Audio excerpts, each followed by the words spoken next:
இந்த ஒரு ஒரு அரிய செய்தி, அரிய நிகழ்வு தேவையானது, மூளைக்கு தேவையானது. 2000 ஆண்டு காலமாக இந்த மண் உறக்கத்தில் கிடக்கிறது. ஒரு ஒரு ஒரு தோராயமான அளவுக்கு இதை எப்படியாவது விழிப்பாக்க வேண்டிய ஒரு ஒரு கட்டாய கடமை. இது கிரேக்கத்திலே, லத்தீனத்திலே ஓனஸ் ப்ரொபாண்டின்னு ஒரு சொல் இருக்கு. அது ஒரு சட்ட சொல். இந்த ஓனஸ் என்கிறது வேர்டு, சுமை. இதை மெய்ப்பிக்க வேண்டிய ஒரு கட்டாய கடமை, அது மெய்ப்பிக்க வேண்டிய ஒரு வகையான சுமை என் மீது சுமத்தப்பட்டிருக்கிறது இயற்கையினால். எனவே அதை ஒரு பொறுப்போடும், உண்மையோடும், உழைப்போடும், ஆர்வத்தோடும், அக்கறையோடும், விடாப்பிடியோடும் இதனை நான் தொடர்ந்து ஏறத்தாழ ஒரு 50 ஆண்டு காலமாக ஒரு ஒற்றை வேலையை செய்து வருகிறேன். அதனுடைய பயனை கனிவாக்குகின்றபடியான நிகழ்வு இதிலே நாம் இந்த நிகழ்வின் வழியாக தமிழ் இனம் தெரிந்து கொள்ள வேண்டிய ஒரு அடிப்படையான செய்தி. இந்த இனம் ஒரு அந்த இனம் ஏமாறிய இனம், ஏமாற்றப்பட்ட இனம். அது எப்படி ஏமாற்றப்பட்டிருக்கிறோம் என்கிறது இனத்துக்கு தெரியாது. அதை இந்த ஒரு 6 சொற்பொழிவினுடைய கருவிலே அதனை பார்க்கணும். யான்னு ஒரு சொல், யா என்கிற மைண்ட் கட்டு, யாத்தல் என்றது கட்டுது, யாப்பு என்கிறது பட்டு கட்டுது. அதனாலதான் பாட்டு கட்டுறான்னு சொல்லுவோம். அது கிரேக்கத்துல ஏப்போ, அதுல இருந்தான் எபிக் என்கிற சொல் வந்தது என்று கிரேக்க அகராதிகள் சொல்கின்றன. எபிக் என்கிறது எப்போ என்கிறது யாப்பு. யாக்கை என்கிறது நாடி, நரம்பு, தசை, குருதி எல்லாவற்றாலும் கட்டப்பட்ட உடம்புக்கு யாக்கைன்னு பேர். யாத்தல் என்பது கட்டுதல் பொருள். அதுபோல் யாமை என்று ஒரு உயிரிக்கு, அந்த ஆமைக்கு பேர் வந்ததனுடைய அடிப்படை அதனுடைய கட்டு என்ற காவல், கட்டு என்ற காப்பு. அந்த காப்பாக அதன் மேற்பு அடுத்து இருக்கிற ஓடு இருக்கிறதே, அதன் அடிப்படையில் தான் யாமை என்று வந்தது. ஆமைக்கு முந்தி யாமை என்று இருந்தது. இந்த யாம் என்கிற சொல் தான் ஏம் என்று தெரிந்தது. யா இந்த பிரத்தகாந்திரம் என்று நிமிர்ந்த குறைப்பு மனிதனாக இவன் இருக்கிற பொழுது யா யா கத்தினா, யா அன் என்று அடுத்த படிநிலையில் அது வளர்ச்சி அடைகிற பொழுது யான் என்கிறது தான் ஏன் என்று ஆனது. உடையேன், நின்றேன், சென்றேன் என்கிறத ஏன் இருக்கிறதே, அது யான் என்கிறதனுடைய அடுத்த படிநிலை தெரியும். யா அம் எல்லாரும் கூடியிருக்கிறோம் என்கிறது யா அம் யாம் என்று சொன்னான். பிறகு யாம் என்கிறது ஏன் என்றான பிறகு உடையேன், நின்றேன், சென்றேன் என்று வந்தது அந்த யாம் என்கிறது தான். அதுபோல் யாமை என்கிறது ஏமை என்று பல திரவிட மொழிகள்ல இருக்கிறது. யாமைக்கு ஏமை ஏமை ஏமை என்று. இந்த ஏம் என்கிறது காப்பு என்கிற பொருளில் தான் ஏமம் என்று வந்தது. ஏமம் என்கிறது காப்பு. ஏன் மறுவுதல் என்ற காப்பை தழுவுதல். ஏன் மாறுதல் என்பதுதான் அந்த காப்பினை தவிர விட்டு விடுதல், மாறி போய் விடுதல் என்கிறதுதான் ஏமாறுதல் என்கிற சொல் வந்தது. இந்த இனம் ஏமாறிய ஒரு பேரினமாக இருக்கிறது. இதன் காரணமாக 2000 ஆண்டு காலமாக இது ஏமாறி கொண்டிருக்கிற செய்தியை நமக்கு முதலாக தெளிவித்தவர், குறிப்பு காட்டியவர், சுட்டியவர் திருவள்ளுவர் பெருமான். அவர்தான் கண்டுபிடித்தார் இந்த இனத்துக்கு வெட்கம் இல்லை என்று சொன்னார். நாடாமை நாரின்மை யாதொன்றும் பேணாமை பேதை தொழில். பேதை என்கிறதுக்கு அகராதிப்படி போட வேண்டுமானால் இந்த பேதை தமிழ பேதை என்று பொருள். தமிழனுக்கு தொழிலாக என்னென்ன இருக்கிறது என்றால், முதல்ல இந்த பெயருக்கு நாணம் இல்லை, வெட்கம் இல்லை என்று அவர் தான் கண்டுபிடித்தார். அதைத்தான் பெரியார் ஏற்றுக்கொண்டார். எனவே தன்மான இயக்கம் என்று சுயமரியாதை என்று சொன்னதே அது கூட ஒரு தன்மானம் இல்லாத செயல் என்று நான் பல கூட்டங்களில் சொல்வேன். தன்மானம், அந்த நாணம் இல்லை என்று அவர் கண்டுபிடித்து நாடாமை என்ற அறிவு மனப்பான்மையிலே, ஆராய்ச்சி உணர்விலே ஒன்றை தெளியாமை, நாடாமை, நாரின்மை, அன்புணர்ச்சியை அற்று போய்விட்டான். ஒவ்வொரு செயலுக்கும் ஏதாவது ஒரு எதிர் பயன் இருந்தால் மட்டுமே அன்பு காட்டுகிறவனாக இருக்கிறான். நாடாமை நாரின்மை யாதொன்றும் பேணாமை பேதை தொழில். இந்த பேதை, இந்த முட்டாள், தமிழ முட்டாள் இந்த 4 தொழில்களையும் சிறப்பாக செய்து கொண்டிருக்கிறான் என்று அவர் தான் சுட்டினார். இந்த நாணம் மட்டும் இல்லை, வெட்கம் இல்லை, மானம். வெட்கம் என்கிறது வள் என்கிறது வளைவு. வட்கு என்கிறது வட்குதல். வட்கார் மேல் செல்வது என்று வருகிற அந்த புறப்பட்டு என்பாமலையெல்லாம் வட்கார் என்ற வளையாதவன் பொருள். வட்கம் என்கிறது வளைவு, நாணம் என்கிறது வளைவு, மானம் என்கிறது இயல்பாக இருக்கிற ஒரு ஒரு பெருமிதமான ஒரு மதிப்பு தன்மை. சரி, இதெல்லாம் இல்லை என்று திருவள்ளுவர் சொன்னாரே, அதற்குரிய இலக்கணமாகவே இன்று நாம் இருக்கிறோம். மானம் உள்ளவர்கள் நடிக்கிறோம், வெட்கம் உள்ளவர்கள் நடிக்கிறோம். அடிப்படையில் இல்லை. ஒவ்வொருடைய செயலையும் இன்றைக்கு இருக்கிற அரசியல் உட்பட பார்த்து வெட்கம் இல்லாத இனம், வெட்கம் இல்லாத நாடு என்கிறபடியாக இருக்கிற அரசியல் சூழலில் நமக்கு காட்சிகள் எல்லாம் தெரிந்து கொண்டிருக்கின்றன. இந்த நிலை மிக அருவருப்பாக பாவேந்தருடைய வரிகளை நான் கொஞ்சம் ஊற்றி பார்க்கிறோம். மிக சிறந்த உண்மையான தமிழாசிரியர் என்கிறவர்கள் இங்க வந்திருக்கிற கூட்டத்தில் ஒரு 2 பேராவது இருப்பார்களா என்பது கூட ஐயந்தான். தமிழாசிரியர்கள் தமிழை வைத்துக் கொண்டு வாழ்க்கைக்குரியதாக மட்டும் அதை செயல்படுத்திக் கொண்டிருக்கிற ஒரு ஆங்கிலேயர்கள் போல நடக்கிற தன்மை உடையவர்களாக போய்விட்டார். இந்த இனம் எப்படி கிடக்கிறது என்ற அந்த தமிழாசிரியர்களுக்காக பாவேந்தர் சொல்கிறேன். அவர் மிக பல நுட்பங்களை இந்த இனத்தை பற்றி வெளிப்படுத்தியிருக்கிறார். ஒரு இடத்துல ஒரு பெண் சொல்வதாக சொல்கிறார் ஒரு பாட்டு. 4 பக்கமும் வேடர் சுற்றிட நடுக்கு சிக்கிய மான்போல் எளிதான சான்று. அந்த காலத்தினுடைய இலக்கிய உணர்வுகளை எல்லாம் உள்ளே வைத்துக் கொண்டு அவர் வெளிப்படுத்துகிற அந்த அழகெல்லாம் தனி. 4 பக்கமும் வேடர் சுற்றிட நடுவில் சிக்கிய மான்போல் இங்கு ஏன் பிறந்தேன், இவர்கள் வீட்டில் கரையில் ஒரு மீன் போல் என்று வரும். நீங்க இதுதான் என்னுடைய தமிழகத்தினுடைய நிலை. இலக்கியம் படிக்கிற பொழுது ஒரு தொகையில கையில்லாத ஒருவன், தொடர்பார்க்கிற வாயில்லாதவன், ஊமை, கையில் ஊமன் என்று ஒரு சொல் வரும். கையில் அவன் ஊமை, எதிரில் இருக்கிற பாறையில அந்த வெண்ணெய் அப்படியே வெயில்ல உருகி கொண்டே இருக்கிறது. அந்த காட்சியை பற்றி கதறுகிற அந்த காட்சியை நான் பார்க்கிற பொழுது அது என்னுடைய இயற்கையாகவே, என்னுடைய நிகழ்வாகவே நான் பார்த்தேன். கையில் ஊமன், கண்ணில் காக்கும் வெண்ணெய் உணங்கள் போல என்று ஒரு வரி வரும். எனவே அந்த கவலையோடும் அந்த இறுக்கத்தோடும் அதை ஈடு செய்கின்ற அந்த உணர்வோடும் உங்களுக்கு முன்னால் நான் இருக்கிறேன். இதுல நான் யானை எல்லாரும் பார்த்திருக்கிறோம். இந்த மண்ணுக்குரியது, மிக அருமையான விலங்கு அது, மிகப்பெரிய பாரிய விலங்கு அது.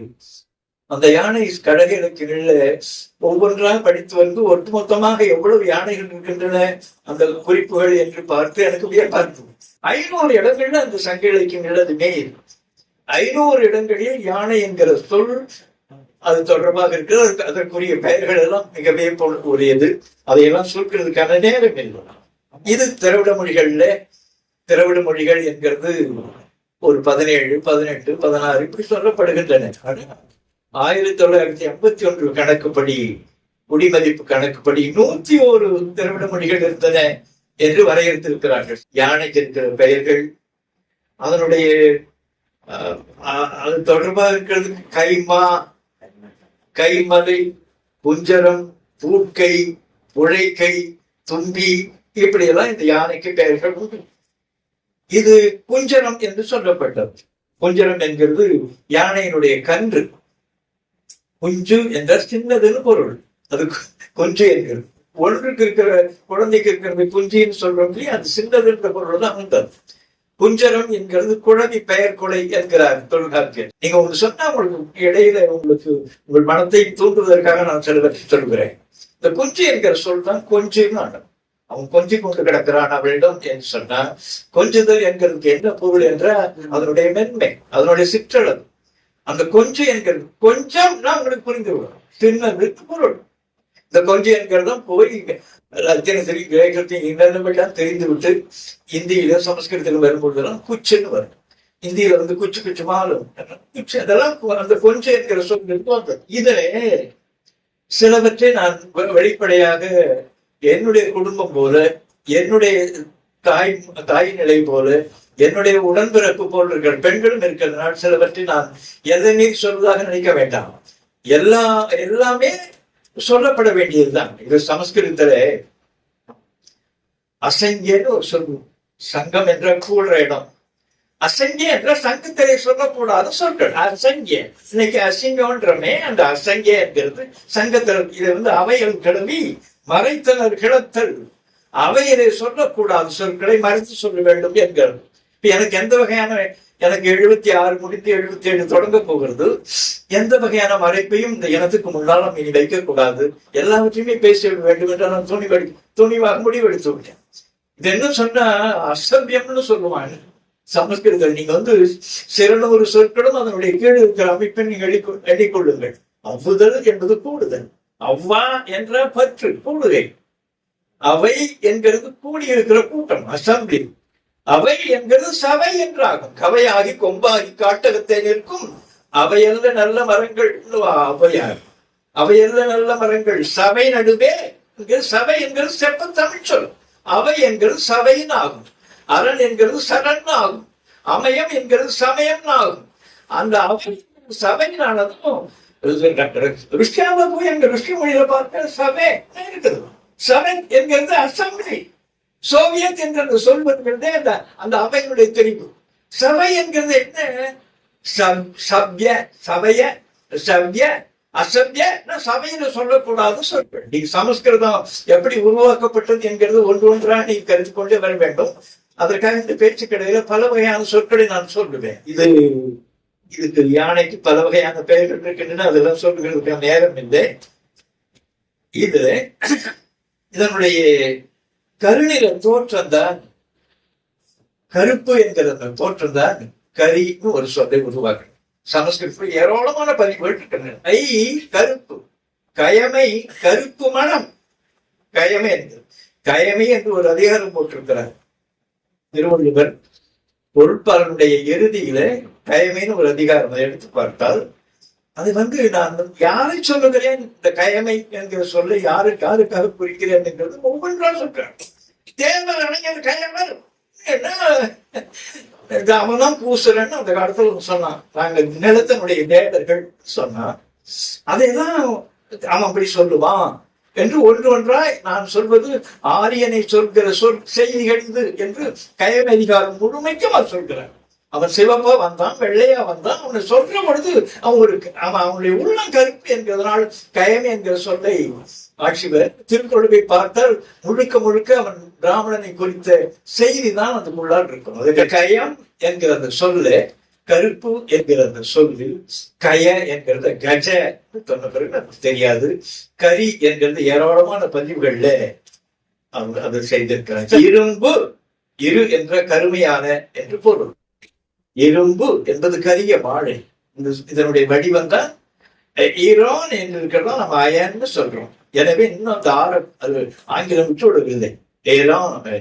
சரி, இருள், இருள், இருட்டு, இருட்சி, இந்த சொற்கள் எல்லாம் அந்த இரு என்கிறது கடுமையினுடைய அடிப்படையில உருவான சொற்கள். கருமையினுடைய நிறுத்தல். இதுல நளி இருள், நடிநீர், நடிபுகை, நடிமணம், நடிப்பெயர், நடிமால். நள் என்பது செறிவை குறிக்கிறது ஒரு சிறப்பு சொல். நள் என்பது செறிவு, நெருக்கம். நல்பு, நட்பு என்றானது செயற்கை. நண்பு என்கிறது செயற்கை. இது நல்பு, நட்டு, நட்டு என்கிறது நடு என்று தெரிந்தது. நடுப்பகல் என்பது விஞ்சை. சரி, நண்பர் இதெல்லாம் இலக்கியங்களிடம் இருக்கிற சொற்கள். நடு பற்களுக்கு இடையில் இருக்கிற இடைவெளி இருக்கிறது, அதை நண்பர் என்று குறித்து. சரி, இந்த நடு கண்டம், நடு கொண்ட வீடு, நடுத்தெரு, நடுநாள், நடுப்பகல், நடுப்புறம், இது இந்த சொற்கள் எல்லாம் சென்டர் என்கிற பொருளுக்கு போகிறது. நடு என்று நான் சொல்ல வந்தது யாமம் என்பது தண்ணீர். இந்த யாமம் என்கிறது முந்த யாமம், முதல் யாமம், இரண்டாம் யாமம், மூன்றாம் யாமம், நான்காம் யாகம் என்று யாமத்தை 4 கூறாக பிரித்திருக்கிறார்கள் நம்முடைய முன்னோர்கள். யாமம் 4 கூறுகளிலே யாம நேரம் இருக்கிறது. இதுல பகற்காலம் என்கிறது விடியல், நண்பகல், நீங்க நண்பகல் என்பது நடுப்பகல் பொருள். இந்த நள் என்கிறது நழுத்து நட்டு என்று போய் நடுவை பிரித்தது போல நண்பகல் என்றால் நடுவான நேரம், நடுவான பகல். சரி, பிறகு மூன்றாவது ஏற்பாடு. ஏற்பாடு என்பது எல் கதிரவன். அந்த எல் என்கிற வடிவத்தான் எல்டி என்கிற கதிரவனை குறிக்கிற சொல்லத்தான் எல்லியம் என்று ஒரு சொல் தான். அங்க ஹீலியம் என்று நூற்றுக்கணக்கு ஹீலியோ என்றால் நீங்க கிரேக்க அகராதியை பார்த்தால் சன் என்று போட்டிருப்பான். அது தொடர்பாக இருக்கிற சொற்கள் எல்லாம் கதிரவனை குறித்ததாக இருக்கும். அது கிடக்கட்டும். எல் படுகிற நேரம் இருக்கிறதே அது ஏற்பாடு. ஏற்பாடு அதாவது ஒன்று சொன்னா உங்களுக்கு வழங்கும். கதிரவன் சாய்கிற பொழுது இருக்கிற காலம் இருக்கிறது அது சாயங்காலம். சாயங்காலம் என்றால் அது போய் எது படுகிற நேரம் அது ஏற்பாடு. இந்த ஏற்பாடு பிறகு மாலை நேரம் தொடங்குகிறது. மாலை என்பது மால் என்ற கருப்பு பொருள். இருள் தொடங்குகிற நேரம். இந்த மாலை யாமம் வைகரை என்கிறது இரவு. இந்த காலையில் இருக்கிற அந்த விடியல் நண்பகல் மாலை நண்பகல் ஏற்பாடு என்கிறது 3. இந்த மாலை யாமம் வைகரை என்கிறது இது 3 இரவு நேரம். இந்த 6 தான் 6 சிறு பொழுது என்று நம்முடைய முன்னோர்கள் வகுத்தார். சரி, இதுல விடியல் பகல் பொழுதனுடைய முதற்கூறு, நண்பகல் என்கிறது பகல் பொழுதனுடைய நடுக்கூறு, ஏற்பாடு என்கிறது பகல் பொழுதனுடைய பிற்கூறு, கடைசி கூறு. இதுல மாலை என்கிறது இராப்பொழுதனுடைய முற்கூறு, யாமம் என்கிறது இராப்பொழுதனுடைய நடுக்கூறு, வைகரை என்கிறது இராப்பொழுதனுடைய பிற்கூறு. அந்த வைகுரு வைகுரை என்கிறது வைகரைன்னு தெரிகிறது. இருள் முழுக்க போய்விடாது. அந்த இருள் அந்த கடைசி நேரத்திலும் ஒட்டி கொண்டிருக்கும். எனவே வைகரை என்கிறது அதுதான். இந்த சிறு பொழுதுகளாகிய 6 கூறுகளும் சேர்ந்த முழுநோகத்தை தகுதி. இந்த சிறு பொழுதுகளாகிய 6 கூறுகளும் சேர்ந்த முழு நேரத்தினுடைய தொகுதி இருக்கிறதே நம்முடைய முன்னோர்கள் எவ்வளவு அறிவாளி வியப்பாக இருக்கிறது. 60 நாள் இந்த ஆறு பகுதிகளும் 6 கூறுகளும் 6 நேரங்களும் சேர்ந்தது 60 நாள். அதை ஊர்புறங்களிலும் உண்டு. அல்லும் பகலும் 60 நாள். 60 நாள். இப்ப நாடினா என்ன? அல் என்கிறது ஒரு 30 நாழி, எது என்கிறது 30 நாழி, இரவு 30 நாழி, பகல் இந்த கதிரவ நேரம் இருக்கிறதே அது 30 நாள். ஒரு நாழிகை என்பது 24 நிமிடங்கள். இருக்கிற கணக்கு இதெல்லாம் மிக சிறப்பமா நம்முடைய கணக்குல இருக்கணும். ஒரு நாழிகை என்பது 24 நிமிட கூறுகள். இதுல 24 நிமிட கூறு ஒரு நாழிகை, 2.5 நாழிகை 1 மணி நேரம். இந்த 24 12 இதை முழுக்க சேருகிற பொழுதுதான் 60 நாழிகை. அல்லும் பகலும் 60 நாழிகை. மாலை 4 மணி நேரம் பொழுது இருக்கிறது அது ஒரு சிறு பொழுது. இதை காலை முடிந்ததும் முற்பகல், நண்பகல், அந்த 2 பகலுக்கு அடுத்து பிற்பகல். நண்பகல் தான் உரும நேரம் என்று சொல்றது. உரு என்கிறது வெப்பம் என்று பொருள். ஆகம் உருப்ப நூறி ஒரு சாவுல தாய்மார்கள் அடுக்கிறார்கள். அந்த இறந்தவனை நோக்கி அடுக்கிறார்கள், மார்கள் அடிக்கிறாங்க. ஆகம் உருப்ப நூறி வெப்பம் வெப்பம் வெளியேறும்படியாக அடிக்கிறார்கள் இந்த மார்களே. உருப்ப நூறி, உருப்பம் என்கிறது வெப்பம்னு பொருள். உரும நேரம் என்கிறது அதுதான். உரும என்கிற வடிவம் தான் கிரேக்கத்தின் வழியாக போய் ஆங்கில சாட்சாத்து வழியாக ஆங்கிலத்துக்கு வருகிற பொழுது வாம், VWARM வாம் என்ற உரும் என்கிறதுடைய தெரிவு இதை பாவாணர் சொல்லி இருக்கிறார். கிடைக்கட்டும். இந்த உச்சியில பொழுதுடைய அந்த நேரம் பகல் நேரத்துல அந்த நேரம் உச்சி நேரம் தான் அந்த உரும நேரம். அவனை கதிரவனுக்கு உச்சி கிழான் என்று சொல்ற சிலப்பதிகாரத்துல உச்சி கிழான் கோட்டம் என்று வருது. கதிரவனுக்கு அழைக்கிறது போய். இந்த மாலை என்கிறது கருப்பு. என் பொண்ணு மாநிலமா இருக்கிறா அப்படின்னு சொன்னா வேற ஒன்றும் இல்லை. கருப்பா இருக்கிறாள் என்று சொல்வதை தாய் மறைக்கிறார். கருப்புன்னு தான் பொருள். மா என்ற மால் கருப்பன்னு பொருள். மாலை அந்த கருப்பு தொடங்குகிற நேரம். இது இந்த நாள் தொடக்கம் மாலை இருக்கிறதே அதுதான் நாள் என்கிறது. தமிழர்களுக்கு நாள் என்கிறது மாலையில் 6 மணிக்கு தொடங்குகிறோம். அதனுடைய நடு இரவு இருக்கிறதே அது யாமம் என்று நள்ளிரவை குறிக்கிற ஒரு சிறப்பு சொல்லும். சரி, இதெல்லாம் எவ்வளவோ செய்திகள் நான் பார்த்திருக்கேன், நூல்களில் பதிவு செய்திருக்கேன். யாம், யாந்து, யாந்தை என்கிறது, அந்த ஆந்தை என்கிற சொல் வருகிற 10-11 இடங்கள் எடுக்கிறேன். அது நள்ளிரவில் மட்டும் கொண்டிருக்கிறது என்கிற 11 இடங்களை பார்க்கிறோம். அந்த அந்த அந்த காலம் ஆரியத்தினுடைய உள் நுழைவு இல்லாமல் இயற்கையாக நம்முடைய உண்மைகள் எல்லாம் அப்படியே பதிவெய்தி அந்த காலத்தில் அந்த மொழியின் உண்மைகள் எல்லாம் அதில் பதிவாகி இருக்கின்றன. இதை எதற்கு அதை இரவு நேரத்தை தான் அவன் நாள் என்று தமிழன் சொன்னான் என்கிறதுக்கு அரை நாள் என்கிறது பகல் இரவு 12 மணியை குறிக்கிறது. பால் நாள் 10-15 இடங்கள் வருது. பாநாள் கங்குள் என்று வரும். நான் சொன்னேன், இப்ப கயமை என்கிறது கை என்று கருப்புக்கு, கை என்கிறது கருப்பு, கைம் என்கிறது கருப்பு, செய் என்கிறது சிவப்பு, செய் என்பது போல, வெய் என்கிறது வெப்பம், வெம் என்று வருவது போல, கைம் கம் கங்கு என்பது கருப்பு, கங்குல் என்பது இரவு நேரம், கங்கன் என்று ஒரு மன்னன் குறிக்கப்படுகிறான், அவன் கருப்பன் என்று பொருள். கங்கை என்பது கருப்பு ஆறு, காலின் ஒரு ஆறு இருந்தது போல அது கிடைக்கின்றோம். இதுல நடு இரவு என்கிற பால் நாள் என்பது பாதி நாள், பாநாள் இரவில் என்று வரும். இரண்டு சுழினா பாநாள் என்று வருது, பாதி நாள்.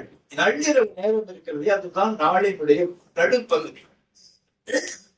இது மிக அழகா அண்ணாமலை ரெட்டியார் ஒரு காவடி படித்துட்டான். மிக அழகான ஒரு பாதி ராத்திரி வேலைகள் வீட்டு பக்கத்தில் வந்து மேவி பாட்டு தொடங்கும். அழகு, உயர்ந்த குரல்ல, இனிமையான இசை குரல்ல அதை பாடுனா அவ்வளவு இனிக்கும். பாதி ராத்திரி வேலையில் வீட்டு பக்கத்தில் வந்து மேவி பஞ்ச பாதகன் ஒரு பாவி, அந்த பாவையை மெல்ல பூவி கையை பற்றி கூட்டிக் கொண்டு ஏகினான் தலை பதைக்குதே என்ற நாவி போகும். அழகு வரியது. பாதி ராத்திரி என்பது நடுராத்திரி, நள்ளிரவு நேரம், அதுதான் யாம நேரம். அந்த யாம நேரத்தில் உயிரை கொண்டு போகின்ற ஆள் இருக்கிறானே, அவனை கற்பனை செய்தானே, அவன் யாமன் என்று சொல்லப்பட்டுதான் யமன் ஆடுவான். இதெல்லாம் சென்னை நம்முடைய பாவனருடைய அகராதியில இயல்பாக இருக்கிறது. எல்லாவற்றும் என்னுடைய பெயர் குறிக்கப்பட்டிருக்கிறது, என்னுடைய நூலுடைய எண்கள் எல்லாம் குறிக்கப்பட்டிருக்கிறது. அது யா என்கிற பகுதியில் எல்லாம் போகிறது. இதுல இரவு என்பது 3 யாமங்களை கொண்டது. இது மாலை ஏற்பாடு, மாலையும் சேருகிற அந்த நேரம். அம் என்கிறது சேர்க்கையின் பொருள். என்கிறது என்றாகி என்றாகும். உனக்கு அவர் தொடர்பா இருக்கிறது. தொழில் என்கிறது தொழில் தளிர் ஆகும். முடங்கு என்கிறது முடங்கன் ஆகி மடங்கன் ஆகும். முயங்கு என்கிறது முயங்கன் ஆகி மயங்கன் ஆகும். இந்த நிலையில் என்கிறது என்றாகி என்று ஆகும். என்று கேட்டுக் கொடுக்கிறது. உன்னோடு சேர்க்கிறேன், இணைகிறேன் என்கிறதா அந்த என்கிற ஒளி. அவனும் அவளும் சேரனும் சோழனும் பாண்டியனும் வெற்றிலையும் பாக்கும் அந்த என்கிற கனெக்டிவ் பார்ட்கள் ரெண்டையும் இணைக்கிறது அந்த என்கிறது. இந்த உண்மைதான் நம்முடைய தோழன் என்கிற சொல்லி என்று சொல்றோம். என்றால் உங்களோட சொல்கிறது நான் கேட்டுக்கொள்கிறேன். இந்த தான் ஆம் என்று ஆனது. இப்ப நீங்க 2 முறை போட்டு ஆமாம் என்று நாம் பேசிக் கொண்டிருக்கிறோம். சரி, இந்த ஆம் என்கிற சேர்க்கை என்கிற பொருளில் தான் புளி பழம் இரண்டும் இணைக்கிறதுக்காக புளியம்பழம் என்று வருகிற இணை கணக்கை வாக்குகள் ஆம் என்கிறது சேர்க்கை. சரி, இப்படி மாலை நேரம் அந்த ஏற்பாடு முடிகிற நேரம், ரெண்டும் சேருகிற நேரம் இருக்கிறது, அது அந்தி நேரம். அந்தி, அந்த நேரத்தில் பூக்கிற பூக்கள் செவ்வந்தி சொல்லப்பட்டது அந்தி நேரம். அது மாலை எந்தியும் காலை எந்தியும். காலையில விடியல் முடிந்த பிறகு, வைகரை முடிந்த பிறகு விடியல் தொடங்குகிற அந்த அந்தி காலை எந்தி. இது அந்தி என்கிற சந்தின்னு சொல்லி சந்தியா வந்தனம்னா நமக்கு ஒன்றுமே முடியாது. சந்தியா சொல்றதுக்கு நான் சில 1000 செய்திகளை நீங்க சொன்ன பிறகுதான், பார்த்த பிறகுதான் இந்த முடிவுகளை பார்க்க முடியும். சார், இதுக்காக கேட்டோம். இது யாமம், சமஸ்கிருதத்துல யாம, இதெல்லாம் இந்த சொற்கள் எல்லாம் ரிக்வேதம் என்கிறதுதான் ஒரு நூல். அதன் பிறகு யசூர் என்கிறதும் சாமவேதம் என்கிறதும் அதர்வ வேதம் என்கிறதும் முதல்ல 3 தான் செய்து கொண்டான். இதுல இருக்கிறத எல்லாம் மாற்றி மாற்றி போட்டு மந்திரங்கள் என்று போட்டு ஒரு வகையான ஒரு ஃப்ராட், ஒரு புரட்சி நடந்திருக்கிறது. அது இருக்கிறதெல்லாம் மூலம் அவங்க தொடர்றது. அதில் இருக்கிற எத்தனை முக்கூறுகளும் நாம் போட்ட ஈவு என்பது பிச்சை, கொடை இல்லை. நான் சொல்றது சமஸ்கிருத கொடை இல்லை. நாம் பிச்சை போட்டிருக்கோம் அந்த மொழிக்கு. அந்த மொழியை உருவாக்கி இருக்கிறது அந்த அடிப்படையே நாம் தான். நம்மை கொண்டுதான் இந்த சமஸ்கிருதம் உருவானது. சரி, அவன் என்ன செய்தான்? அந்த சமஸ்கிருதத்துல ஏற்றுக்கொண்ட பிறகு வடபால் மொழிகள் முழுக்கவும் அந்த சொற்களை அதை பரப்பிக் கொண்டே இருக்கிறான். ஓயாத உழைப்பாளிகள் பிராமணர்கள், அதை எண்ணிக்கொள்ளுங்கள். ஓயாத உழைப்பாளிகள். அறிவு நிலையில ரொம்ப நுட்பமான அறிவு இல்லை. வைத்திருக்கிற அறிவு வைத்துக் கொண்டு நன்றாக விலை போகக்கூடிய ஒரு பெரிய திறமை அவர்களுக்கு இருக்கு. உழைத்துக் கொண்டே இருப்பான். நம்மால் சோம்பேறி. சென்னை மொழியில சொன்ன சோமாரி, சோம்பேறி.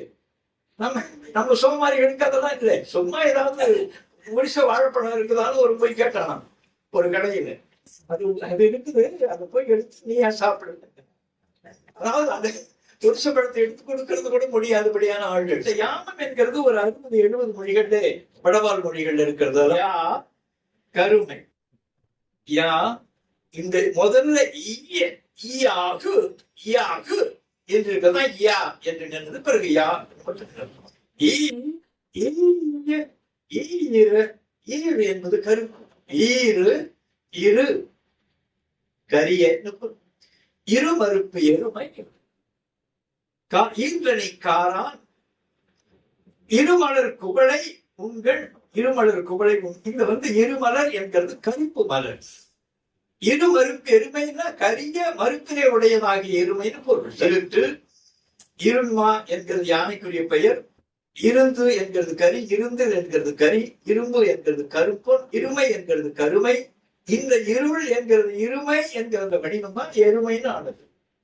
இந்த எருமைக்கு காளான் என்று பேரு. முதல்ல எல்லாமே இந்த மண்டல கருப்பு. காள் என்கிறது கருப்பு, காளை என்கிறது கருப்பு, காளி என்கிறது கருப்பு தெய்வம். காளான் என்கிறது கருப்பாக இருக்கிற அந்த எழுச்சி. காள் என்கிறது கள் என்கிறது கருப்பு, களவு என்கிறது கருப்பு. களவு என்கிறது தான் களான்னு ஆனது. நிலவு நிலான்னு ஆனது போல, சுரவு சுரா என்றானது போல. களவு என்கிறது தான் களான்னு, கலா பழம் என்று சொல்கிறோமே, அது கரும்பழம் என்கிற பொருள் தான். எருமைக்கு அந்த பெயர்கள் எல்லாம் காரான், காரா, எருமை. இன்னொரு சிறப்பு பெயர் மையான். மை என்கிறது கருப்பு, மயில் என்கிறது கருப்பு, கரிய தொகை உடையது பறவைன்னு பொருள். மயில் என்கிறது கருப்பு, இதல்ல. மயில் என்கிறது கருப்பா இருக்கிறது. இந்த மயில் இது தொடர்பாக இருக்கிற மூலம் இருக்கிறதே மை என்பது கருப்பு. மையான் என்று ஒரு சொல்லுங்க. இதுதான் தொடக்கத்தை நான் சொன்னேன். இருமறுப்பு எருமை, ஈரணி காரான், மையான். இந்த சொற்கள் எல்லாம் இருள் நிற மையான் என்று எருமையை குறிக்கும். இந்த மையான் என்கிறது சொல். இதற்கு இன்னொரு பெயர் உங்களுக்கு தெரியுமா? மேதின்னு ஒரு சொல். மயில், நெய், நெய்தி, மேதி, மேதி. சித்தனுடைய சிறுவாக்கியல் பாட்டுல 540 பாட்டு எழுதியிருக்கிறாங்க. மேதியோடு மாவுமே விரும்பியே புணர்ந்திடில். ஒரு எருமை இன்னொரு பசுவோட போனா மேதியோடு மாவுமே விரும்பியே புணர்ந்திடில் சாதி வேதமாய் உரு தரிக்குமாறு போலவே வேதமோதுவானுடன் புழைச்சு சென்று மேவிடில் வேதமாய் பிறக்கலாதவாறு அதென்ன வேதமே? வேதமாய் பிறக்கலாதவாறு அது என்ன வேதமே? ஒரு பாப்பானோட ஒரு புழைச்சு போகிறாள். குழந்தை பிறக்கிறது, மாந்த குழந்தை பிறக்கிறது. ஒரு எருமையோடு ஒரு பசு போகிறது என்றால் வேதமாய் பிறக்கும். எனவே இது அப்படி இல்லை. மாந்த நிலைகள் யாரும் ஒன்றிணையலாம் என்கிறதுக்காக அந்த சிறுவாக்கின் ஒரு ஒருமைப்பாட்டில் சொல்லுவாங்க.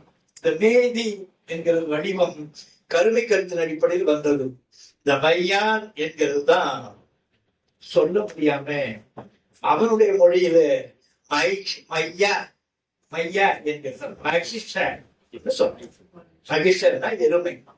மகிஷ அசுரன் என்ற எருமை போல இருக்கிற முகத்தை உடையவனாக இருக்கிற ஒரு அசுரனுக்கு எல்லாம் கற்பனை, எல்லாம் போய், எல்லாம் புரட்டு. மகிஷ அசுரன் அவளை மர்தனம் மடித்தல் என்பது சாகடித்தது பொருள். மர்த என்று ஆக்கி மர்தனி என்ற கொள்ளுகிறவள். எருமை மரவ கொல்லி என்று தமிழர்கள் எழுதுவார்கள். மகிஷாசுர மர்தினி. நீங்க மகிஷாசுர மர்தினி யாராவது படிக்கிற வழக்கம் உண்டா? அதெல்லாம் மிகப்பெரிய வியப்புக்குரியது.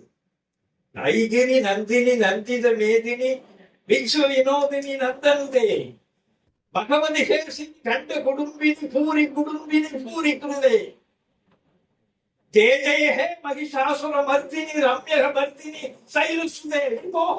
மகிஷாசுர மர்தினி, இந்த மகிஷம் வேற ஒன்றும் இல்லை, ஏறுமே. இந்த தமிழகத்தினுடைய பழைய தமிழகம் இருந்த ஒரு ஊர் எருமையூர்.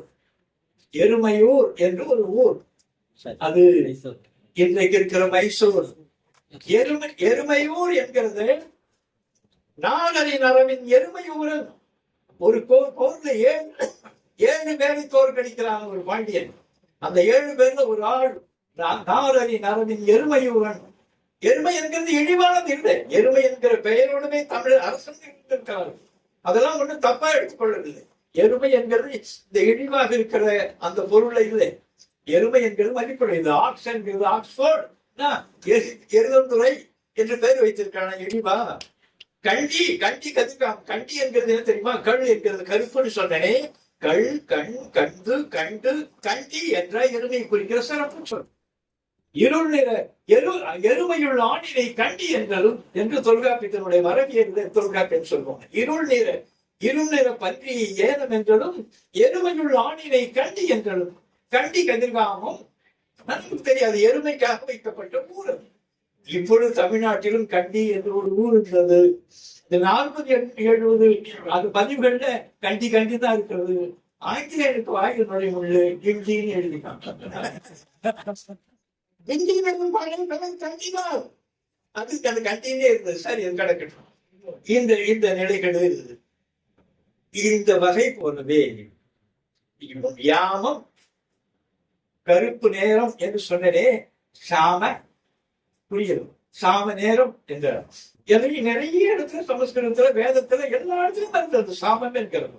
சியாம சும்மா இருக்க மாட்டான், பார்ப்பான். சியாமலா சியாமா சாஸ்திரின்னா ஒரு மந்திரம் இல்ல, கருப்பு பார்ப்பான். சியாமா சாஸ்திரின்னா ஏதோ படிக்கலாம் நினைக்கிறோம், கருப்பு பார்ப்பான். சியாமலா கருப்பு சியாம எது தொடர்பா இருக்கிறது. இந்த நிலையில் யா என்கிறது கருமை கருத்தடிப்படையிலே கருப்பாய் இருந்த ஆடு யாடு சொல்லப்பட்டது. யாடு இதான் நாம் ஆடுன்னு இன்னைக்கு சொல்லிக் கொண்டிருக்கிறோம். இந்த ஆடு கருவிலங்கு என்கிற பொருளில் தான் வந்தது. நிறம் வேறுபட்டிருந்த விலங்கு வெள்ளை என்று சொல்லப்பட்டது தான் வெள்ளாடு. இது என்ன என்றால் தமர் என்கிறது சிவப்பு, தாமரை என்று இருந்தது சிவப்பு என்கிற பொருளில் தான் அந்த தாமரை. வெண்டாமல் ஒன்று தெரிந்த உடனே இதை செந்தாமரை என்று சொல்ல வந்தது போல இந்த யாடு என்கிறது கருப்பு தான். அது வெள்ளையாக இருக்கிறதை பார்க்கிற பொழுது வெள்ளாடு என்கிறபடியான ஒரு சொல்லை வெள்ளை என்கிற பொருளையே கடக இலக்கியங்களிலேயே அகலங்களை பதிவாக இருக்கிறது. கடக்கட்டும். மை என்றவாறே இந்த ஆடு குறிக்கப்பட்டது. மையூன் விளைஞர் ஆட்டுக்கறியை விற்கிறவன். அந்த மையூன் என்பது ஆட்டுக்கறி, அதை விற்கிறவன் இருக்கானே மையூன் விளைஞர் என்று ஏராளமான பதிவுகள் இருக்கிறது. மைவிடை இரும்போது செந்தி சேர்த்தியும் நம் ஆடு தின்றதுல கறி தின்றதுல ஒரு வெறியன்.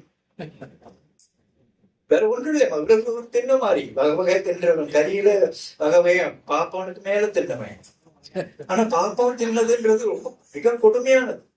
அவன் என்னென்ன வகையான விலங்குகளையெல்லாம் விரும்பி தின்னா அதை யாகத்துல போட்டான்றது தனியா வேற ஒரு கூட்டத்துல மணிக்கு ஒரு 6-7 மணி நேரம் பேசணும். அவன் தின்ன கறி, அந்த தின்ன வகை. பார்ப்பாரும் தின்பார் உடும்பு என்று பழமொழி 415 கீழ்கணக்குல வருகிறது. அது என்ன மனிதன் பத்திரமாக நாய் கவி வந்ததுன்னா அந்த உடும்பை அதை ஒரு பிராமணன் தின்னலாம், அது எந்த வகையான தோஷமும் இல்லை இருக்கிறான்.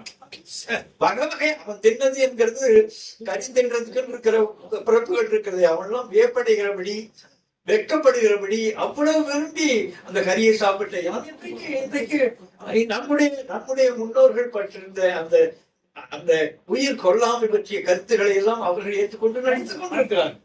எடுத்து சொல்ல வர்றேன், யாடு என்கிறது கருப்புத்தான் என்கிறதுக்கு அந்த மை என்கிறது ஆட்டை குறித்தது. இத்தொல்காப்பியத்துல யாடும் குதிரையும் நவ்வியும் உழையும் தொல்காப்பி பொருளுதிகாரம் மரபுரை. மோத்தையும் தகரும் உதடும் அப்பரும் யாத்த என்பை ஆட்டின் கண்டே வரும். காடுரை அடையன் யாடுதலை பெயர்க்கும் போக சரி கிடக்கட்டும். இதுல மலையாளத்துல ஆடு, கோட்டாவுல ஆறு, தோடாத்துல ஓடு, கன்னடத்துல ஆடு, கொடகுல ஓடு, ஆடு ஆடு, ஏடு ஏடு ஏடு ஏடு எட்டி எட்டு ஏடு, இப்படியே இந்த ஒரு 14-15 மொழிகள்ல திரவிட மொழிகள்ல இந்த ஆடு சொல்லப்படுகிறது. இது சமஸ்கிருதத்துல ஏட, ஏட ஏடக ஏழி. சரி, The language of inscription of Asoka, Asokan எழுத்துல இது தொடர்பா இருக்குதுல ஹேடி. நூற்றுக்கணக்கான மொழிகள்ல வடமால் மொழிகள் அது பதிவாக இருக்கிறது. சவி மொழியில ஏனோ, பாசாக் மொழியில இது, கவார் பாட்டி மொழியில ஆறா, பாம்சாம்டி மொழியில ஏறு, டைலக்ட் ஆஃப் பாசாயன் மொழியில ஏறா ஏறு. இது ஏடு, யாடு என்கிறது ஏடு, யான் என்கிறது ஏன் என்றானது போல, யாம் என்கிறது ஏன் என்றானது போல, யாடு என்கிறது ஏடுனாலும் ஏடையன் என்கிறதா எடையன் என்றாகி இடையன் என்றார்கள். செவப்பு என்கிறது சிவப்பு என்கிறது போல, சிலபர் செலவு என்கிறது செலவுன்னு எழுதுறது போல, இந்த ஏடையன் என்கிறதா இடையன் என்றார்கள். சரி, இந்த இடை செய்தி இடையரு, இடைமகன், இடையன், இடையன் கோ இருக்கிறது பசு. அதை மேய்க்கிறவன் கணையவன் கோவலன், யாரு மேய்க்கிறவன் இருக்கிறானே அவன் இடையன். இது சொல்லுகிற வரலாறு. முத்துதல் என்று ஒரு சொல். முத்துதல் என்றால் பொருந்துதல். முத்துதல் என்று முத்தம் என்கிறது ஒரு மிக நுட்பமான செய்தி. முத்தம் கொடுக்கிறது என்கிறது. அதுல தமிழக ஒரு கருத்தரங்கில இந்த வழக்கம் எல்லாம், முத்தம் கொடுக்கிற வழக்கம் எல்லாம் தமிழர்களுடைய இல்லை. அதெல்லாம் வெளிநாட்டுல இருந்தது. அதெல்லாம் நம்ம கத்துக்கணும். ஒரு பேராசிரியர் பேசுவார். உடனே அபிநட்லாஸ் சொன்னார், ஐயா ஏதாவது விடை சொல்லணுமா? ஏற்றி விட்டு அவர்கள் வேடிக்கை பார்க்கறது வழக்கம். நான் சொன்னேன், முத்து கொடுத்தானா இல்லையா வேற இல்லை, எச்சு குடிக்கிற பையன் சொன்னேன். தமிழன் பாலோடு தேன் கடந்தே பனிமொழி வாழையை கூறியதே, அவள் வாயில ஒரு நீர் வரும், வார எயிறு ஒளி பொருந்திய நாட்கள், ஒளி பொருந்திய பற்கள் தான் வரும். ஒளி பொருந்திய யான் பாலோடு தேன் கலந்தது போல இருக்குன்னா அந்த எச்சின்னு எங்க ஆள் சொல்லியிருக்கிறான். எனவே முத்தம் கொடுத்தானா என்னன்னு தெரியல, எச்சு குடிப்பான் எங்க ஆளு சொல்ல வர்றேன். இந்த முத்து குழந்தையை புதல்வர் குங்கன் முத்தி, குழந்தைக்கு கொடுக்கிற பொழுது கண்ணில கொடுக்கிற அந்த காட்சியெல்லாம் பெரிய அழகு. முத்து என்கிற சொல். இந்த வகையில் முத்துதல் என்கிறது பொருந்துதல் என்கிற பொருள் தான் மொத்தை என்று ஒரு ஆட்டு பெயரை குறிக்கிறது தொல்காப்பியம் சொல்கிறான் கிடக்கு. சரி, இதுல முத்து இதுக்கு முன்பு ஒரு சொல் இருக்கிறது. இந்த முந்து என்கிறது மேல் வருதல் என்கிற பொருள், அது கிடக்கு. சரி, கிடக்கு. முத்து பொருத்துவது என்கிற பொருள், முத்திரை என்கிறது பொருத்துவது பொருள். அதான் சாப்பாடு குத்துறதுன்னு சொல்லுவாங்க. முத்திரை என்கிறது இந்த சொல்லன்னா, இப்ப நான் சொல்ற அத்தனைக்கும் அதை பாத்தீங்கன்னா முத்திரா, முத்திரி, முத்திரன் இருக்கு, வேற ஒன்றும் இல்லை. முத்துதல் என்கிற அந்த சொல்லுல. சரி, முத்ரா, முத்திரிக்கா. இந்த முத்திரம் என்கிறது முத்திரம் என்றாகி மோத்திரம் என்றாகி மோதிரம் என்று. மோதிரம் என்கிற சொல் வடமொழியில எதுவுமே இல்லை.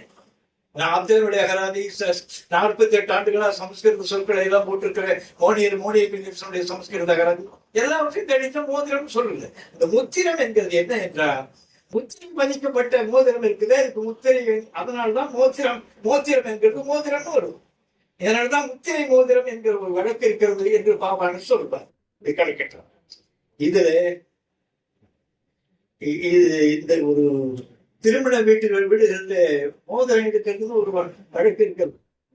அது கணவன் மனைவியாக ஆன பிறகு அவர்கள் 2 பேரும் தொடக்கத்தில் இரவுக்கு போய் ஒன்று கூடுகிறதுக்கு முன்னால் அந்த சில விளையாட்டு நம்முடைய பெருசுகளும் சும்மா விளையாட்டு அறிவுரை அந்த மோதிரத்தை அந்த குடத்தை போட்டுவிட்டு 2 பேரையும் எடுக்க சொல்றது. அப்பயே அவங்க 2 பேரும் என்னென்ன பண்ணிக்கொண்டு அதுக்குரிய இஷ்டங்களை தெரிவித்துக் கொள்ள வேண்டுமோ அப்படி தெரிவித்துக் கொள்கிறதுக்கு வாய்ப்பு ஏற்படுத்தி கொடுத்தார்கள் நம்முடைய பெரியவர்கள். கிடக்கட்டும். இதை வின்ஸ்லோ போன்று இருக்கிறவர்கள், அந்த அகராதியை உருவாக்கின ஆங்கிலேயர்கள் மிக அழகாக பதிவு செய்திருக்கிறார்கள். அந்த மோதிர விளையாட்டு என்று போடுறோம்.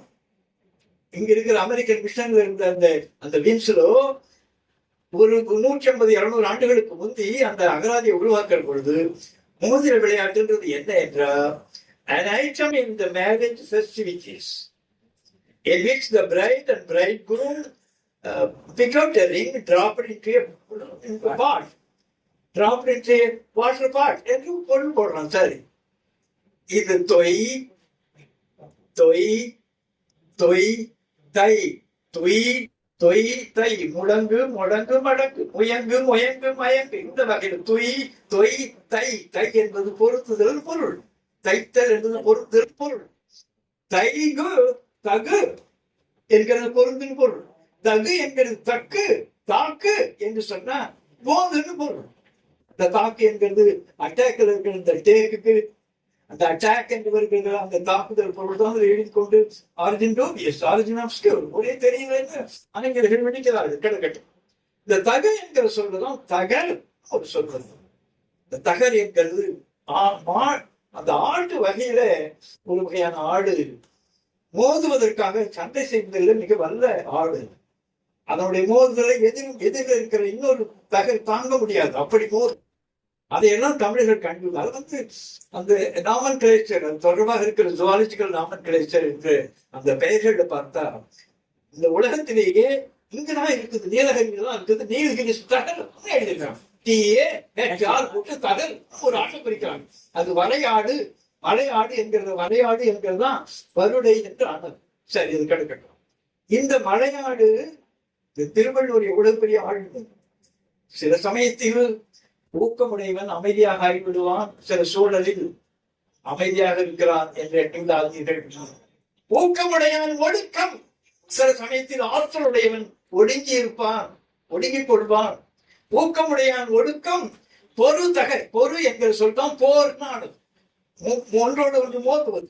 பொறுதகர் தாக்கிற்கு பேரும் தகைத்து, அது தாக்குவதற்கு என்று அடி எடுத்து பின்னெடுத்து வைத்துக் கொண்டே போகும். ஏனென்றால் விரைவா மிக கடுமையாக தாக்குவதற்கு அதுக்கு பின்னால் எடுத்து அடி எடுத்து வைக்கும். அது போலத்தான் ஊக்கமுடையவன் சில சமயத்தில் ஒடுங்கி இருப்பான் என்று மிக அழகாக வள்ளுவர் இந்த தகர் என்கிற சொல்லை பயன்படுத்துவார். சரி, இதுல மொத்து, மொத்தங்கு, மொத்தங்கு, மொத்தங்கு, மத்தங்கு, மத்தங்கம் என்கிறத மெதுன்றத மிருது நாக்கள் போல், படி என்கிறத பிரதி நாக்கள் போல், அது தொடர்பா இருக்குது. பவளம் என்கிறத பிரபாள நாக்கள் போல், மத்தங்கம் என்கிறத மிருதங்க நாக்கின பிறகு இந்த தமிழ் புத்தகங்களுக்கு ஒன்றும் தெரியாது. மொத்து தளம், மொத்தளம், மொத்தல் தாக்குதல். ஒரு மொத்தமே அடங்குவாங்க. மொத்தளம் என்கிறது மொத்தளம் ஆன பிறகு மறுதல என்ன பிறகு நமக்கு எப்படி அந்த அது தொடர்பா நம்ம ஏமாற்றினார் என்கிறது நமக்கு தெரியாது. மறுதல இது இப்பொழுது இசை நிகழ்ச்சி என்று வைத்துக் கொள்ளலாம். சென்னையில பல பகுதிகளில் இசை நிகழ்ச்சி நடக்கிறதெல்லாம் எதையெல்லாம் ஆட்டக்கூடாதோ அத்தையெல்லாம் உட்காந்து ஆட்டுறான். மத்தளம் வாசிக்கிறவன் என்கிறவன் அவனுக்கு கைதானே செய்யணும். எங்கி ஆடுறான், பாடுறவன் பாடிக்கொண்டுதானே இருக்கணும். எங்கி பாடுபாடுங்க. எதுக்கு சொல்ல வர்றேன், இது தொடர்பா இருக்கிறது எப்படி இயங்க வேண்டும் என்கிறதுக்கு பிரபலிங்க லீலை என்கிறதிலே ஒரு பகுதியிலே சிவபிரகாஷ் அடிகள் எவ்வளவு அழகாக ஒரு 200 ஆண்டாது அவர்களெல்லாம் எழுதினதெல்லாம் மரபு.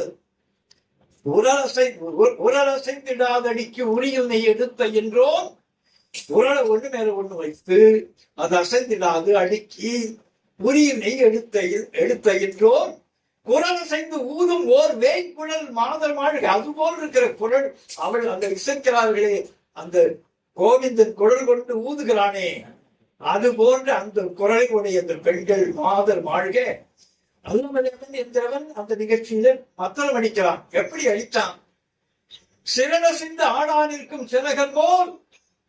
சிறன் என்கிறது இந்த தொடர்பா இருக்கிற இந்த மீன் கொத்தி இருக்கிறது. ஃபிஷர்டின் மீன் கொத்தினாலே தெரியாது. மீன் கொத்தி என்றதுதான் மீன் கொத்தினானது. அது கிங் ஃபிஷர்னா எல்லாருக்கும் தெரியாது. மீன் கொத்தினா யாருக்கு தெரியாது. இந்த மீன் கொத்திக்கு சிரல்னு பேர். ஈரல், ஈர்த்தல் என்பது இழுத்தல். அது அப்படியே ஈரல், ஈரல், இரல், சிரல், சிரல். அதுக்கு அதனுடைய தன்மை என்கிறது அது மேல பறந்து கொண்டிருக்கும்.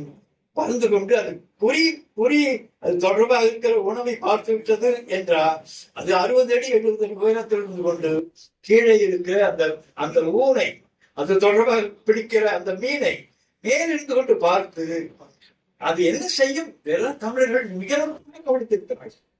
அந்த நேரத்தில் அதை கவர்ந்து இருக்கிற பொழுது சிறகு மட்டும் அடிக்கும். சிறகு மட்டும் 2 பக்கங்களிலும் அடிக்கும். அது அடிக்கும் மட்டும் இந்த ஒரு குறிப்பிட்ட அளவில் எல்லாவற்றையும் அமைதியாக பார்த்து கொண்டு சிரலை அசைக்காமல் அமைதியாக நின்று கொண்டு கப்பும் என்று சொல்றோம். இதெல்லாம் ஏராளமா பதிவு இருக்கணும். இது இந்த பிரபலிகளிலே அந்த சிவபிரகாசன் சொல்கிறார், சிரலசைந்து ஆணானிற்கும் சிறகன் போல் அது அங்க நிற்கும், சிறகு மட்டும் அடிக்கும். அது போல இந்த மத்தளத்தை விரலசைந்து அறைவதன்றி மெய்ய செய்யாமல் என்றால் விரல் மட்டும் அடிக்குது. விரல் மட்டும் அந்த சிரல் போல அடிக்குது. உடம்புல எந்த வகையான ஆசையும் இல்லை. எதுனா இசை இலக்கணத்துல எப்படி ஒரு இசைக்க வேண்டும், அதில் எவ்வளவு கவனமாக இருக்க வேண்டும், எப்படி இயக்கம் இருக்கும் என்கிறதை பதிவு செய்யணும். எதுக்கு சொல்ல வர்றேன், மத்தளம் என்கிற சொல்ல மருதல, மத்தங்க என்கிற மிருதங்க. ஆட்டுக்கு சொன்னேன்ல, ஆடு என்கிற சொல்ல ஆத ஏத இந்த வடிவங்களை எடுத்துக்கொண்டு ஒன்று சொன்னா உங்களுக்கு விளங்கும். விதை இருக்கிறது. தமிழர்கள் இவ்வளவு நுட்பமானவர்கள், எவ்வளவு 2000 ஆண்டு காலமாக நம்முடைய அறிவியல் அறிவை நுட்ப அறிவை அப்படியே தடுத்து வைத்து விட்டான் என்கிறதுக்காக சொல்கிறேன். வித்து என்கிறது உங்களுக்கு தெரியும். விந்து என்கிறது அதுதான் மூல செய்தி. வித்து என்கிறது வித்தை என்கிறது விதை என்கிறது சுரோட்டம் என்று சொல்கிறோமே. வித்தை என்கிறது இப்ப நீங்க வேற சொல்லுகிறோம், விதை என்கிறது வேற நெல்லு சொல்கிறோம். இந்த வித்தை என்கிறது அவனால சொல்ல முடியல, அவனுடைய மொழி மரபுல பீஜ விதைக்கு ஸ்லோட்டத்துக்கு சமஸ்கிருதத்துல பீஜ ஒன்றுக்கு இருக்கிற அந்த உறுப்புக்கு பீஜ ஸ்தம்பம். எவ்வளவு ஏமாற்று, எல்லாம் இங்கிருந்து எடுத்தது. விதை என்கிறத பீஜ என்றார். இந்த வழக்கம் இந்த தமிழர்கிட்ட போட்டிருக்கணும். ஒரு பள்ளிக்கூடத்துல எங்கடா போயிருந்தேன் 2-3 நாளா காணோம் ஆசிரியர் கேட்டாங்க. சார் மெஜரா போனோம் சார். மதுரையே மெஜரான்றோம். இப்படி இந்த வழக்கம் இங்க உண்டு. மதுரையே அதெல்லாம் ஆரியத்தினுடைய தாக்குதல். மெஜரா போனது அவங்களுக்கு தமிழ்ல வடசொல் கிளம்பி வடையெடுத்து ஒருங்கி எழுத்தோடு சொல்ல எழுத்தோடு படுத்த சொல்லாகும் அப்படின்னு அவருக்கு தெரியவில்லை. இலக்கணம் படித்தவர் எழுதியா தமிழ் ஆசிரியர். அவருக்கு சினம் வந்து விட்டது. மெஜரா போனா என்னதும் அப்படி சொல்லக்கூடாது, மசரா போனான்னு சொல்ல. இந்த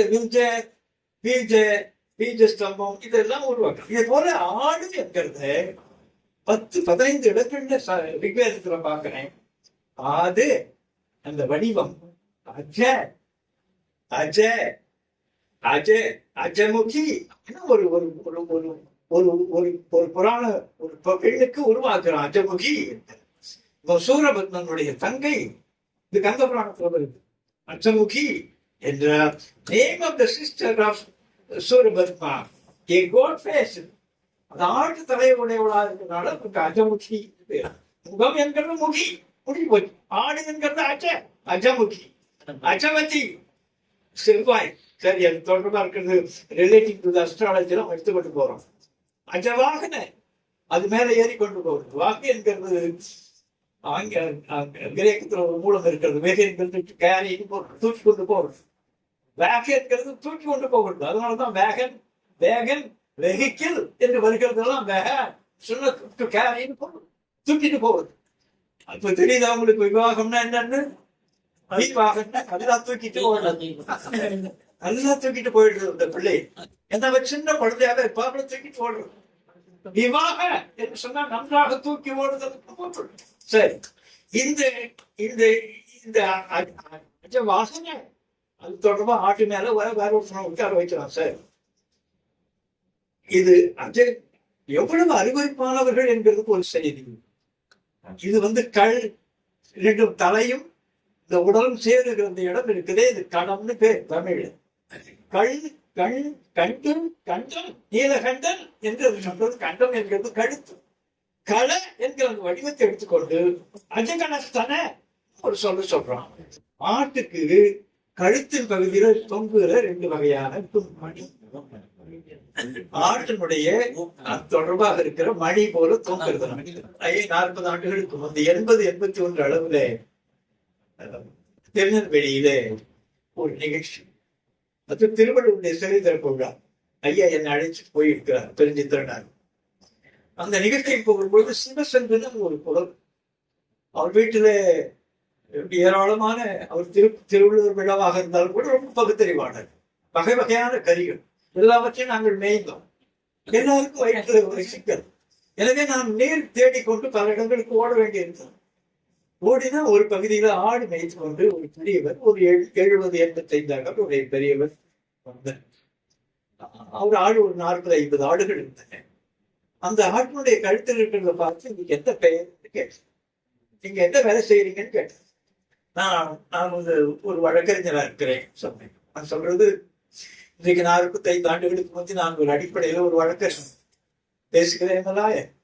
நான் வழக்கறிஞர்னு சொன்னதும், வழக்கறிஞருக்கு எங்க ஆட்டுக்கு கீழே தோங்கிறது எதுக்கு, இப்ப என்ன தேவை இருக்குது, ஆட்டுக்கு தோங்கிறது பத்தி உங்களுக்கு என்ன கவலை, நான் சொல்ல ஆராய்ச்சி பண்ணுகிறேன். எனவே அது என்னன்னு தெரிந்து கொள்ள வேண்டும் என்று சொன்னேன். நீங்களே சொல்லுங்க, இதுக்கு ஏதாவது பேர் தெரியுங்களா உங்களுக்கு? நான் சொன்னேன் ஊமணின்னு சொன்னேன். ஊமணி என்று எங்கள் ஊரில் வழங்குகிறார்கள். என்ன பொருள் என்று கேட்டார்கள். ஊமை மணி என்று நான் பொருள் சொன்னேன். அந்த மணி ஆடாது, ஒளி எழுப்பாது, எனவே ஊமை மணி என்கிறது ஊமணியாக இருக்கும் என்று நான் சொன்னேன். இந்த அறிவு தான் எனக்கு 70 வருஷத்துக்கு முந்தி இருந்தது. 70 ஆண்டுக்கு முந்தி இதே அறிவோடு தான் நான் இருந்தேன். அவர் சொன்னார். இதை திண்ணை பள்ளிக்கூடத்தில் நான் படிக்கிற பொழுது ஒளிவில் ஒடுக்கம் என்கிற ஒரு நூலை பற்றி என் ஆசிரியர் எனக்கு சொல்லிக் கொடுக்கிற பொழுது, ஊமை மணி ஆட்டுகின்றும் அங்கு ஓசை வடிந்தார் போலே ஊமை மணி என்கிற அந்த சொல்லை என்ன காட்டுதே, என்னடா ஊமை மணினா என்னடா, ஊமணி என்று நானும் சொன்னேன். அவர் ஓர்ந்து ஒரு கொட்டது இன்றைக்கு எனக்கு நினைவிருக்கிறது. அது ஊமணி இல்லை, அது ஊன்மணி என்று எனக்கு கொட்டினார் அப்படின்னு சொன்னார். எதுக்கு சொல்றேன், அதுக்கு அந்த ஆட்டுக்கு கழுத்துல ஆடு களை கழுத்து, அதுல தொங்குகிற ஸ்தனம்னா என்னன்னு தெரியுமா, மார்பகம். இப்படி அஜகன ஸ்தனம் என்றெல்லாம் பதிவு செய்திருக்கிறார். அருவருப்பெல்லாம் அது செய்திருக்கிறது அவளுக்கு அடிப்படையில் அறிவு இல்லாதவர்கள் என்கிறதுக்கான செய்திகளை அருளி என்கிற நான் சில ஆயிரங்களை சொல்றேன். இதுல சின்னதா இருக்கிற அந்த குட்டியா இருக்கிறது குருளை பேர். இப்படி மரபியல்ல கன்றும் பிள்ளையும் மகவும் மரியும் பார்ப்பும் பரடும் குட்டியும் குருளையும், குட்டி என்கிறதனுடைய ஆளுகளை தேடிக்கொண்டு போனா அது அங்க முடிகள் நிற்கும் போது கிட்டின்னு இருக்குது. இப்ப இன்னைக்கு கிட்டி சென்டர்னா என்னன்னு குட்டி, நம்ம குட்டி கிட்டின்னு போயிட்டாங்க. இன்னொன்னு சொல்லணுமா, கிட்னாப் என்கிறது அதுதான், குட்டியை தூக்கிட்டு போறது. கிட்னாப் என்கிற ஆண்டு சொல்லும் அந்த குட்டி என்கிறது. குருளை என்கிறது குருளை, புலி குருளை என்கிறது குட்டி. அது ஆங்கில சாட்சியத்துக்கு முன்னாலே கர்லே. நீங்க போய் ஆக்ஸ்போர்ட் அகராதியை பாருங்கள், யாரும் படிக்கிறது இல்லை. GURLE குர்லே. இது என்னவா மாறுகிறது, கேர்ள்னு மாறுதுன்னு எழுதலாம். கேர்ள் என்கிறது முன்னாள் குர்லே. இதுல ஒன்றுதான் மரி என்கிறது குட்டி, ஆட்டுக்குட்டி. செம்மறி ஆடு என்கிறது அந்த இது தொடர்பா இருக்கிறது. செம்மறி என்கிறது வடிவம் கிரேக்கத்திலே சிமோரா, சிமரே, கிமேரே, சானாவும் காணாவும் வரும். கேந்திர என்ற சென்டர்னு வர்றது போது இந்த சானாவும் காணாவும் கிரேக்கத்திலையும் லத்தீனிலையும் மாற்றி வரும். சிமரே என்கிறதுக்கு பொருள் ஹீ கோட்.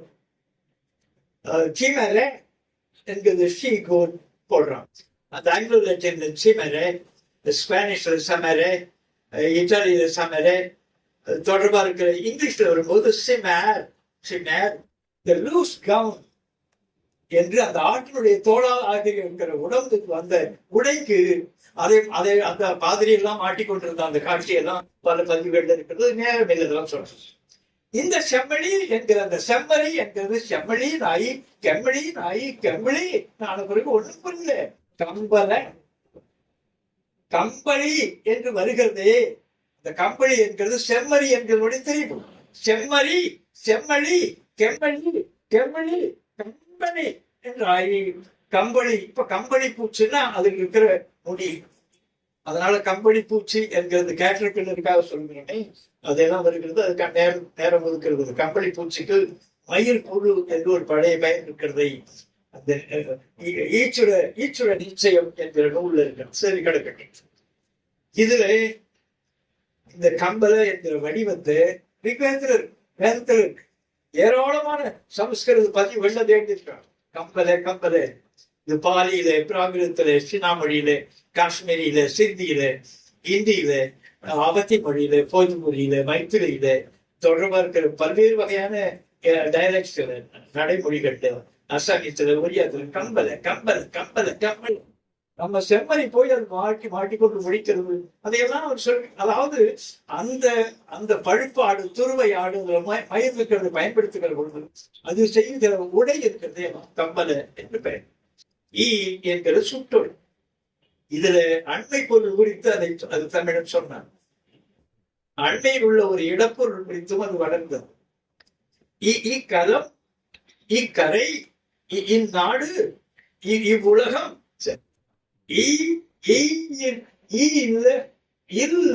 என்கிறது இடம் என்கிற பொருள்.